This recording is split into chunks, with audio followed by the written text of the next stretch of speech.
you have acted differently than they have acted, and as I have said, if you wish to leave, you may.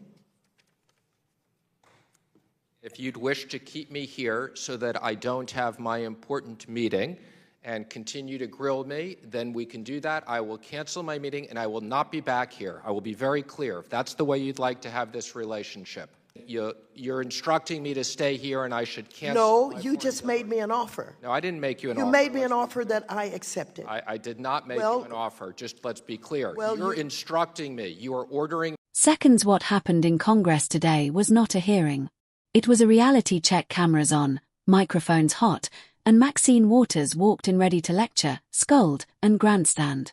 What she didn't walk in ready for was facts, composure, and a Treasury secretary who clearly woke up and chose precision over panic. By the end of this exchange, the room wasn't tense anymore. It was laughing, and not the polite kind. You had indicated that you would like to have a press conference in this room following. No, I'm going to cancel that. I don't have time for that, so I'm not well, that's what I was going to ask you, if you would, instead of having the press conference, continue with those members who have been waiting here for so long. And I think what I thought I originally heard was 5:30 rather than 5:15. So is it possible you could give us another 15 minutes to get to these members? I have a foreign leader waiting in my office at 5:30. Okay, I've agreed to stay longer. It will be embarrassing if I keep this person waiting for a long period of time. I wasn't going to have a press conference. I was going to have a short press gaggle. I'm not going to do that. And I've assured you, I'm happy to come back here and answer more of your questions. I respect the committee, and we want to have a good working relationship with you. So I hope you'll understand I'm already going to be late to my 5:30 meeting. I do understand. We're late all the time, unfortunately. We're all pressed for time, and I do get it. However, I think I indicated early on that we would request or require that you come back at least 2 more times in the month of May. Is that something you're agreeing to? No, Madam Chair, I find this to be, I have here every single time Jack Lew and other people came here. There's never been anybody that's been here more than 3 hours and 15 minutes. I've sat here for over 3 hours and 15 minutes. I've told you I'll come back. I just don't believe we're sitting here negotiating when I come back. We'll follow up with your office. How long would you like me to come back for next time? I've told you I'll accommodate you. I appreciate that, and I appreciate your reminding us of the length of time other secretaries have been here. This is a new way, and it's a new day, and it's a new chair, and I have the gavel at this point. If you wish to leave, you may. Can you clarify that for me? Yes, clarify is this. So if you wish to leave, you may. Okay, so we're dismissed. Is that correct?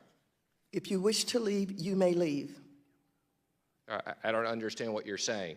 You're wasting your time. Don't remember you have a foreign dignitary in your office.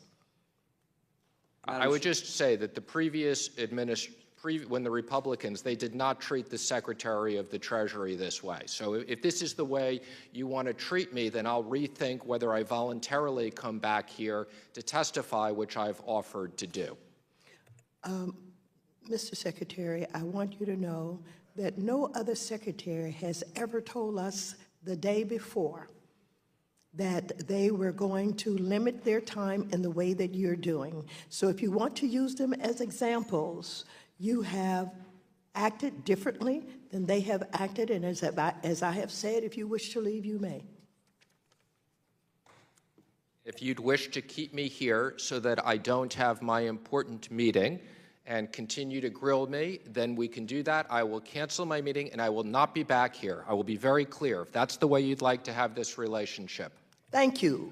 The gentleman, the secretary, has agreed to stay to hear all of the rest of the members. Okay, please so cancel your meeting and respect our time. Who is next on the list? My foreign meeting. You're instructing me to stay here and I should cancel. No, you just made me an offer. No, I didn't make you an offer. You made me an offer that I accepted. I did not make you an offer. Just let's be clear. You're instructing me. You are ordering me to stay here. No, I'm can not either- ordering you. I'm responding. I said you may leave anytime you want. And you said, okay, if that's what you want to do, I'll cancel my appointment and I'll stay here. So I'm responding to your request. If that's what you want to do. That's not what I want to do. I told you. What would you like to do? What I've told you is I thought it was respectful that you'd let me leave at 5:15. You are which free is the to leave current anytime you period of want. time. You may Okay, go well then, anytime please- you want. Please dismiss everybody. I believe you're supposed to take the gravel and bang it. That's the Please do not appropriate- instruct me as to how I'm to. I watched Maxine Waters come in with the usual energy, finger wagging, dramatic pauses, and that familiar tone that says, "I've already decided you're guilty." The questions weren't really questions. They were speeches disguised as questions. The goal wasn't answers. It was headlines. But here's the problem. Speeches fall apart when someone actually responds instead of playing along.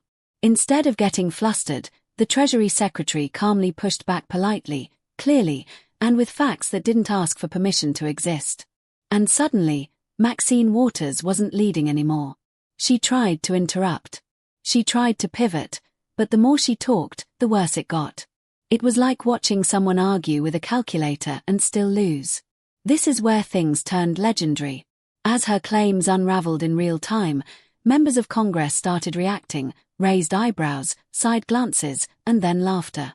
Actual laughter, not scripted, not planned, just the natural response when confidence meets contradiction. You could feel the room thinking the same thing. Is this really happening? And if you appreciate moments when political theater crashes into reality, go ahead and click that subscribe button because these are the moments worth breaking down. The funniest part, no jokes were needed. Maxine Waters did all the work herself. Every interruption made things worse. Every attempt to regain control only highlighted that she had already lost it. The Treasury Secretary barely had to say a word. The facts were doing stand-up comedy on their own. This hearing exposed a pattern. When outrage replaces preparation, embarrassment follows. Maxine Waters wasn't debating, she was performing. And when the performance met reality, the audience laughed her right off the stage. This wasn't about party politics.